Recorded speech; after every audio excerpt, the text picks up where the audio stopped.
I remember seeing commercials for the Battle of Olympus when I was a kid, and for some reason it was advertised alongside the Guardian Legend. Obviously now I know that they were both from Broderbund, but when I was a little kid it confused the heck out of me. Were they the same game? Was one a sequel? Were they related to Legend of Zelda? Who knows? I was like 7, I didn't know what the hell was going on, but I knew I wanted to play one or all of these games. The Battle of Olympus was developed and released by Irem and Broderbund in 1988, and certainly the most obvious comparison would be to Legend of Zelda 2, but I feel like there's a lot of Castlevania 2 Simon's Quest here as well, maybe even more so. The story plays loosely with Greek mythology. You play as Orpheus, a Greek musician and son of Apollo, the god of archery. In the game, you're tasked with rescuing your girlfriend Eurydice, who's been kidnapped by the Dark Lord Hades because, well, princesses were always getting kidnapped in the 80s. I said this game played fast and loose with the mythology because in the actual mythology, Eurydice dies and Orpheus goes to the realm of Hades to try to see her again, hoping to impress the Lord of Hades himself with his musical abilities so that she can live again. In the story, Orpheus actually does impress the Lord of Hades, who agrees to let her leave with him under the condition that she has to follow him out of the underworld, and he cannot look back at her until they both reach the surface of the living again. If he's patient, they can live together again, but if Orpheus is not patient, Eurydice will be snatched back to the realm of Hades forever. Orpheus gets about a few feet from the exit when he realizes he can't hear her footsteps behind him, and thinking he'd been tricked, he turns around to look like a dope. She was behind him all along though, so Orpheus inadvertently broke the deal and angered Hades. Eurydice gets trapped in the realm of Hades forever, and Orpheus is forced to live out the rest of his days in lonely grief playing with his instrument before he gets ripped to pieces by a roaming horde of lunatic women. And if that's depressing, don't worry. In the game, you can just rescue Eurydice from Hades with your adventuring adventures and stuff.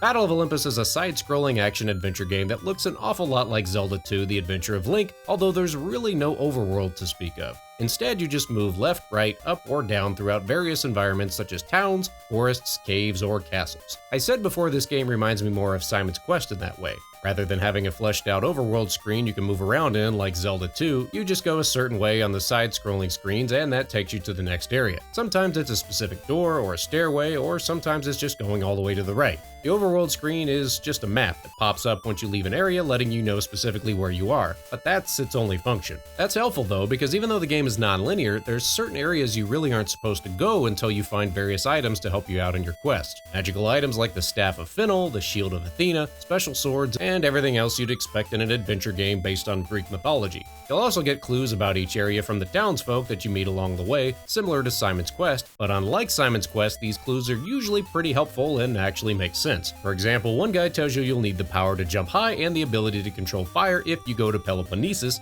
so you'll need to find the Sandals of Hermes as well as possess the ability to shoot fire from the Staff of Finnel before you can go there. Hey, that's a legitimately useful piece of information. Occasionally, the openness of the game can backfire. For example, there's a boss battle pretty early in the game, and if you aren't moving through the game in the order the developers would like you to, which is something I have a tendency to do, this battle may seem impossible. Well, you're supposed to get the shield first to help you block the arrows. So odds are if you're having trouble with a particular area, you may have missed something and need to backtrack.